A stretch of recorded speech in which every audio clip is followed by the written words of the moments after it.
皆さんはカメラを選ぶときは何を大事にしていますでしょうか？画質だったり性能、あとは価格などいろいろあるとは思いますが、私はずっと持っていこうと思えるかが一番大事だと思っています。例えば旅行に行く日でも何でもない平日でも気軽にバッグへ入れて連れ出せること、あとは見た目も結構重要で、大きくてごついカメラだと街でちょっと目立ってしまいますよね。あの人すごいカメラ持ってるみたいな感じで思われたくないみたいな気持ちがあって、だから私の理想は軽くて可愛くて普段から自然に持ち歩ける、そんなカメラが理想でした。そんな私が社会人になって初めて自分で買ったカメラがニコンの ZF-C です。フィルムカメラみたいなレトロなデザインで、とにかく可愛かったんですよね。軽いのですごく負担も少なくて、今日は撮るぞっていう気合を入れなくても自然と一緒に出かけたくなる、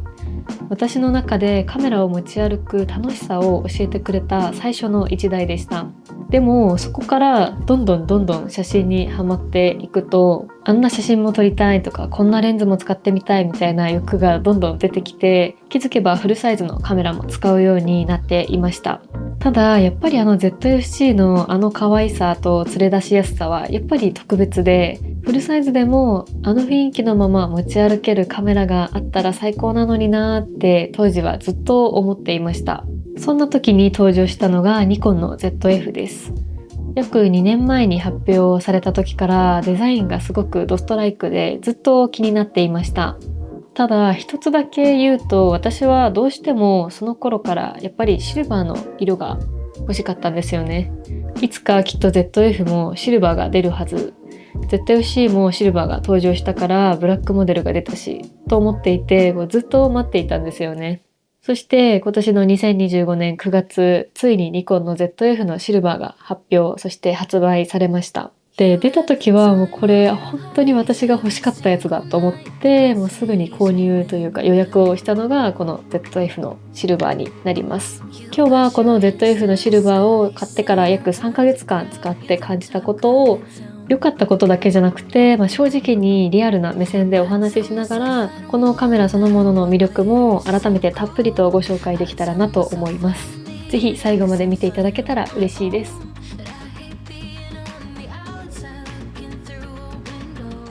皆さんこんにちは、チースタジオです。よろしくお願いします。さて今日はやっとニコンの ZF シルバーについてしっかりとお話しできる回です。この3ヶ月間ちょっとだけ大げさに言うと、無理やりにでもこのカメラを持ち出して旅に連れて行ったりとか、あとは近所のお出かけにも一緒にしてみたり、とにかく可能な限りいろんな場所で使ってきました。結論から言うと、私はもうこの見た目の可愛さも含めて ZF にかなり惚れています。まず持っていくだけで気分が上がりますよね。あとは後ろのお部屋の棚に置いていて、目に映るだけでもキュンとしてしまう、そんなデザインです。そして撮れる写真もパキッとクリアでちゃんといい感じに写ってくれます。私が何か撮りたいなっていう気持ちがある時に自然とスイッチを入れてくれる、そんなカメラかなと思っています。さらに最近はアップデートもあって、フィルムグレインっぽい表現でフィルムライクに遊べたりとかなんていう機能も出てきていて、写真の仕上がりのところも含めて遊びが増えていく、そんなカメラだなと感じています。今日はそんな ZF-C のシルバーを3ヶ月使ってみて、私なりの視点でここが好きとか、ここは気になるなんていうところも含めてリアルにお話をしていきます。このチャンネルではカメラのある暮らしをちょっと素敵にをコンセプトに、機材レビューや作例紹介、あとは 3D プリンターで作ったカメラアイテムをお届けしています。現在 YouTube のチャンネル登録者1万人を目指して頑張っておりますので、ぜひチャンネル登録やコメントをいただけると励みになります。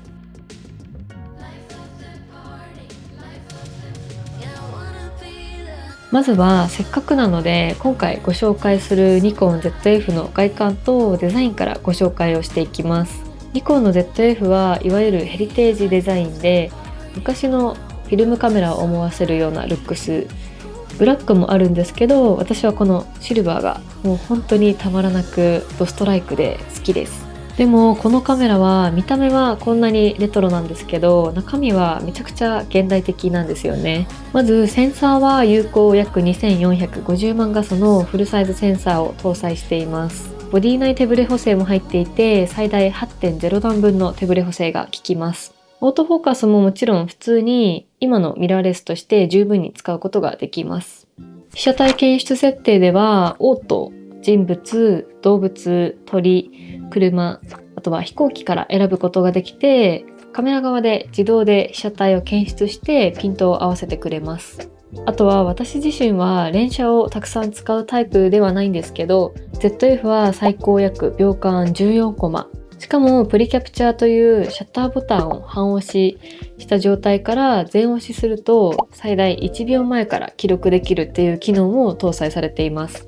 こういった部分を見ても中身は最新っていうような感じがしますよね。あとはニコン ZF は動画性能もかなりしっかりしています。動画撮影では最大 4K60p まで対応しています。さらに H265 の10ビットでの収録にも対応。そしてニコンの N ログで撮影することもできます。そして地味に嬉しいのがメモリーカードの部分です。ZF は SD カードと、あとはマイクロ SD カードの2枚差しに対応しています。例えば SD カードを入れるの忘れてきたみたいな時でも、マイクロ SD か SD カードのどっちかがあれば撮影をすることができます。で、私は一度 SD カードの容量がいっぱいになってしまったことがあったんですけど、手元にあったアクションカメラのマイクロ SD カードに助けられたことがあります。これはいつもあることっていうわけではなく、本当にちょっとしたことなんですけど、そういった場合に対応できたっていうところも私としてはすごく嬉しいポイントだったなと思い返して感じました。その他外観についてご紹介すると、こちらの背面はトレンド通りのバリアングルの液晶なので、友達と一緒にこうやって自撮りをする時なんかもしっかりと使えるのは嬉しいポイントかなと思います。個人的にニコンさんの背面液晶はすごく綺麗だと感じていて、そういった部分も好きなポイントの一つです。撮影した写真をその場で見せてもはっきり綺麗に見えるので、友達と楽しめるカメラでもあると思います。そしてこちらのファインダー、これは完全に私の主観なんですけど、 ZF の EVF はかなり見やすいです。スペックとしては約369万ドットで倍率が約 0.8 倍となっています。私はここの液晶で確認するよりもこっちのファインダーを除いて撮りたい派なので、ここが気持ちいいと撮影体験がかなり変わるなって思います。そしてこれは ZF ユーザーの多くの方に共感していただけるところだと思うんですが、 ZF のここの触って楽しいポイントがこの上面のダイヤルですよね。大きく目立つのはこの ISO 感度、シャッタースピード、あと露出補正、この3つのダイヤルだと思います。カチカチした感触で操作できるのがもうめちゃくちゃ楽しいんですよね。この操作した時の感触とか、あとは音もなんか癖になるっていうか、ずっと触っていたくなるような感じもこう愛着が湧く魅力の一つですよね。さらに言うと、この上面の軍艦部分の左側の ISO ダイヤルのところに P、A、S、M の切り替えもまとまっていて、ここのダイヤル操作も撮影の気持ちよさにつながっていると感じます。あとはこの右のシャッタースピードダイヤルの部分にも写真と動画の切り替えができたり、そして私が大好きなのがこれなんですけど、モノクロ撮影の専用のセレクターが物理ダイヤルでついています。私はモノクロ専用機のカメラを持ってるくらいモノクロが好きなので、ワンタッチでこう切り替えられるっていうのは最高だなと思いますし、なんでしょうね、この遊び心がある感じもすごく素敵だなと感じます。あとはそれ以外だと、この前面の部分にカスタムボタンがついていて、私はここにマイメニューを割り当てて、そこにフィルムグレインのオンとかオフを設定しているので、すぐに切り替えができるようにカスタムしています。このレトロな見た目なのに、ちゃんと道具として自分の一部になっていくような感じ、それがこの ZF の大きな魅力だと思っています。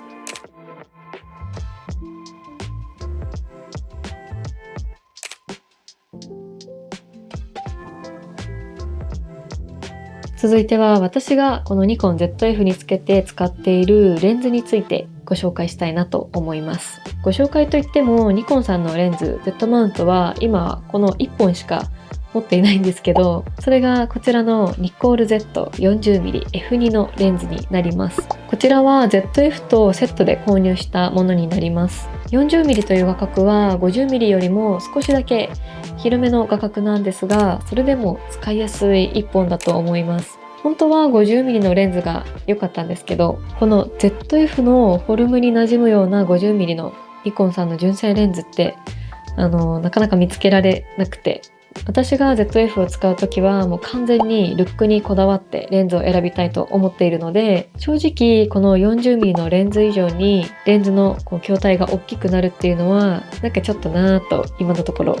感じてしまっています。こちらの 40mm のレンズはスペシャルエディションと言われるもので、ピントリングのこのボコボコとしたデザインとか、このシルバー部分がすごく素敵で気に入っています。ただ欲を言うと、せっかくこちらがカメラ自体がシルバーボディなので、このレンズもそのシルバーに合わせてシルバーの筐体になってくれてたら、めちゃくちゃ可愛いだろうなと思ってしまいますね。なので、もしそのシルバーのボディの 40mm が出てくれたら多分買い替えちゃうと思います。過去に ZFC を所有していた時は他に 16-50mm の APS-C 用のズームレンズと、あとは 28mm の単焦点レンズを持っていたんですけど、本当はこの今持っている 40mm か、それか単焦点の 28mm の方をまた買い戻すっていうのもありかななんて思ってたんですけど、 APS-C のセンサーの ZFC に 28mm をつける場合だとフルサイズ換算でだいたい 42mm くらいで撮れていたのが、フルサイズの ZF につけてクロップなしの 28mm で撮るってなると、ちょっと私の感覚的には画角が少し広すぎるのかななんて思ってしまうところがあったんですよね。海外旅行とかだったら広角で撮るのもいいなとかは思ってたんですけど、やっぱりまだ挑戦しきれないというか、使ってみたい感じはあるけど、でもどうしようかなみたいなところはあります。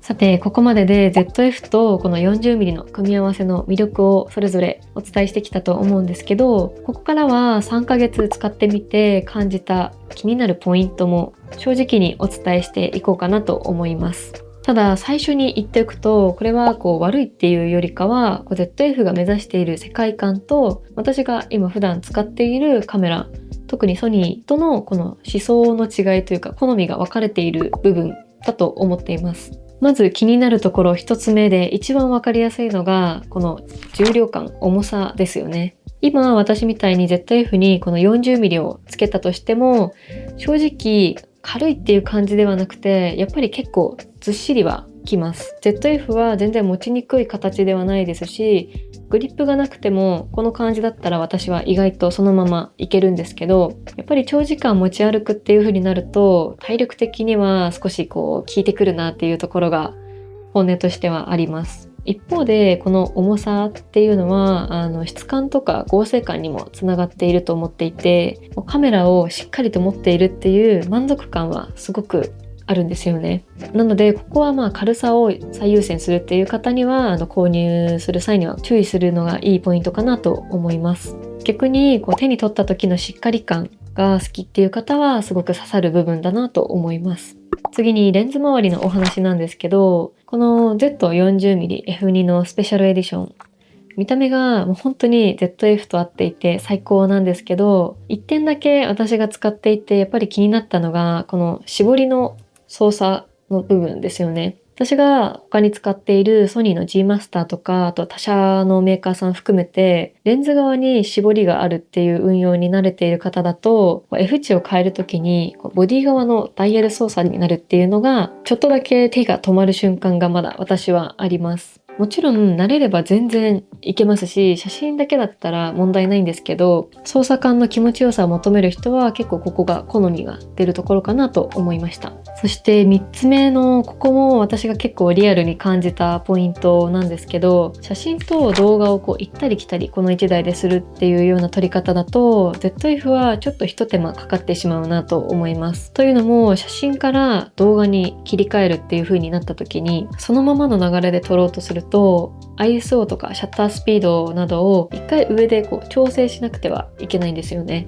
今使っているソニーさんのカメラだと写真と動画で設定をそれぞれ独立して設定できたりするので、それに慣れていると ZF はワンステップ増える、工程が増えるような感じがあります。もちろんこれも慣れてしまえば全然問題はないと思うんですけど、写真を撮ってからすぐに動画を撮りたいっていう風になった時は、まずはシャッタースピード変えて ISO 調整して、あとは絞り変えてみたいな工程が写真と動画で切り替えるために必要になるので、そこはちょっと私は気になってしまいました。あとは最後に動画の手ブレ補正についてお話ししようかなと思います。これも、ZF が悪いっていうより、私がソニーさんの強い手ブレ補正に慣れすぎているっていうところが正直あります。動画を撮影している時にソニーさんのダイナミックアクティブモードの安心感を基準にしてしまうと、 ZF はもうどうしても揺れが残るっていう風に感じる場面があります。なので Vlog をガンガン撮るっていう運用だったら、少し撮り方を工夫した方が気持ちよく使えるんじゃないかなと思いました。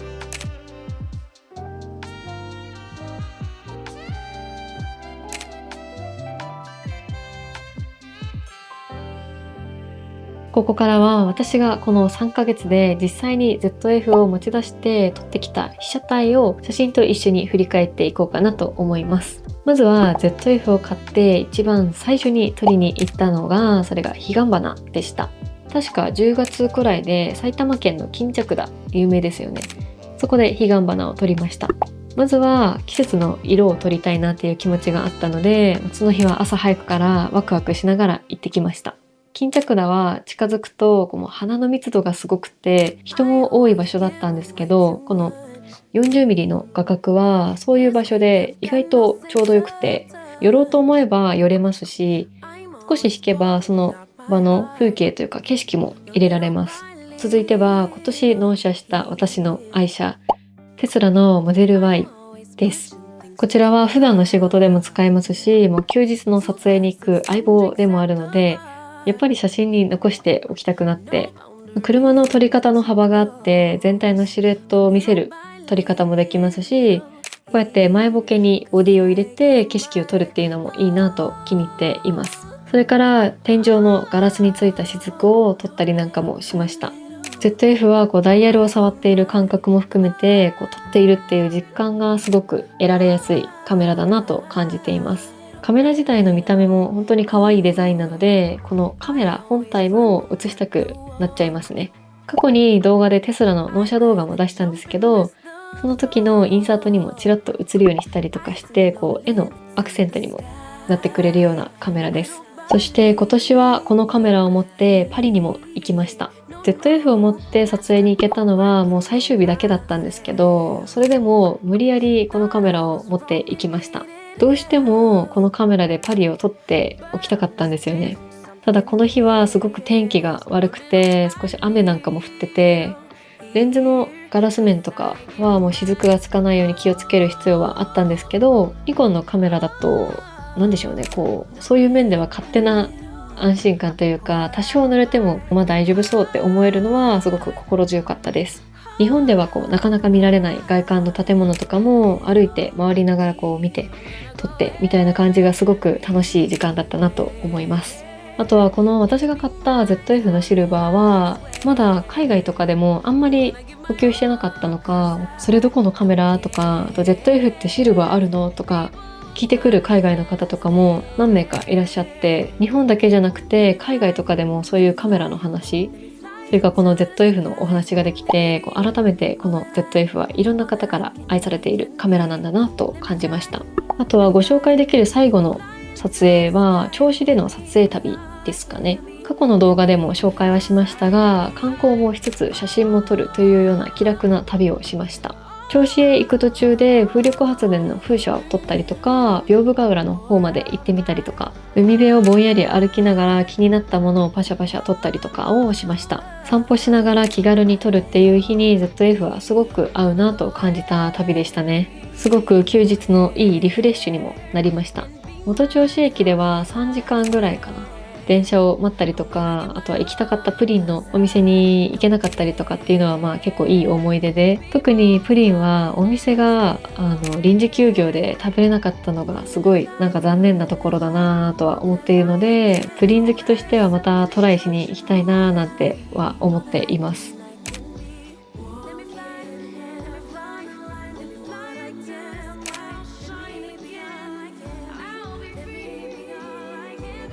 ここからはちょっと別の視点かもしれないんですけど、 ZF はファッションによく似合うカメラですよっていうその魅力についてお話をしたいと思います。カメラって写真を撮る道具ではあると思うんですけど、日常で持ち歩く時って実は見た目も体験の一部だと思うんですよね。例えばカメラを持って出かけたい気持ちはあるのに、ちょっとごつくて今日の服と合わないかもなとか、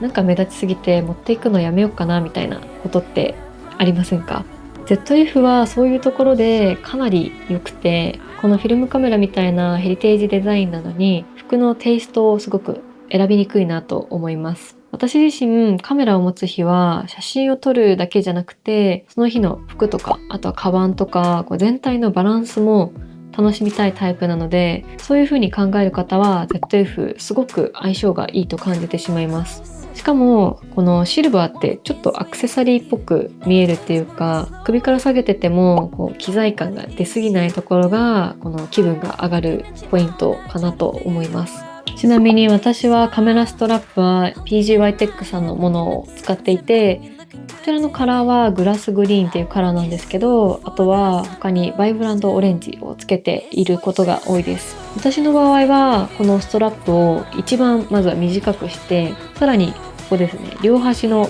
部分、ストラップの部分を結んでしまってそのまま肩にかけるっていうことが多いです。こちらのストラップも過去に動画でご紹介していますので、気になる方はぜひそちらの動画もご覧いただけたらなと思います。それからもう一つ私がすごく好きなところがお部屋に馴染むっていうところです。私は防湿庫もあるんですけど、 ZF はもう可愛すぎて、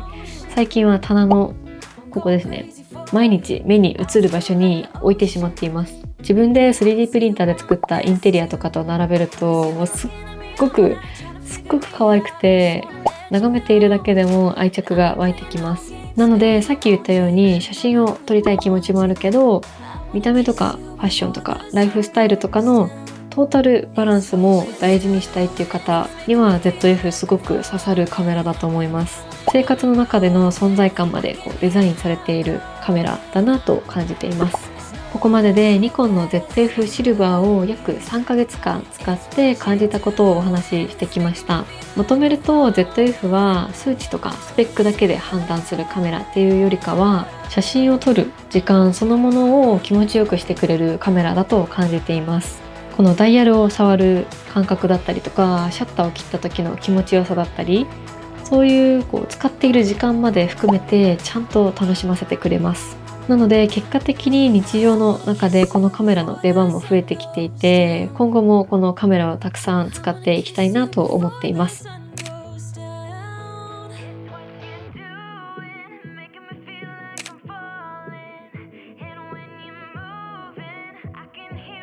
ということで、私がこの ZF を特におすすめするとしたら、こんな方におすすめしたいなと思います。一つ目は写真を撮る操作も含めて楽しみたいという方です。この上部のダイヤルの部分の触り心地だったりとか、このモノクロに切り替える楽しさとか、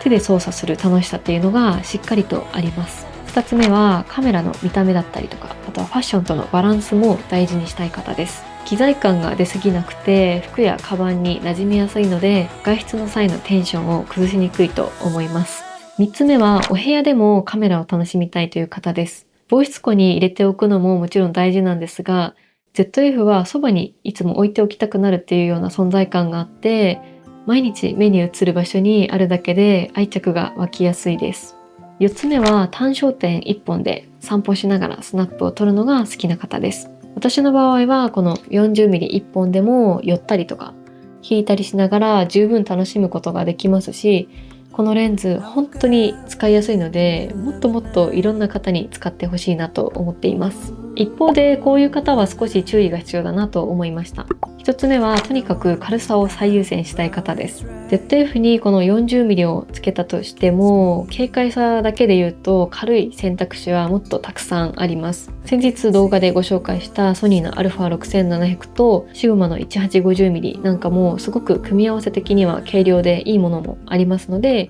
もうとにかく軽いのがいいっていう方は別の選択肢でもいいのかななんて思っています。2つ目は動画がメインで写真と動画を頻繁に行き来しながらテンポよく撮りたいよっていうような方です。設定の合わせ方とか手ブレ補正の感覚はやっぱりソニーさんのカメラとはちょっと違いが出やすい部分かなと思っています。私も普段ソニーのカメラを使っているので、そこは正直に比較して、感じてしまう部分ではありました。ここまでで私の結論をお伝えすると、私にとって ZF は写真の写りだけではなく撮ろうと思うきっかけを増やしてくれるカメラだなと思っています。買って本当に良かったですし、これからも季節のものとかスナップをこのカメラで少しずつ増やしていきたいなと思っています。ZF 気になっている方の購入の後押しできたら嬉しいです。購入報告ぜひお待ちしております。それでは今回の動画はここまでです。最後までご視聴いただきありがとうございました。この動画が参考になりましたら、ぜひ高評価、チャンネル登録いただけると励みになります。現在 YouTube のチャンネル登録者1万人を目指して頑張っておりますので、ぜひご登録いただけると励みになります。それから写真やものづくりに関する情報は SNS でも随時発信しておりますので、よろしければそちらもフォローいただけると嬉しいです。今後も写真や制作の裏側などをシェアしていきますので、ぜひチェックしてみてください。ではまた次回の動画でお会いしましょう。ありがとうございました。Just give me some time 'cause I need to know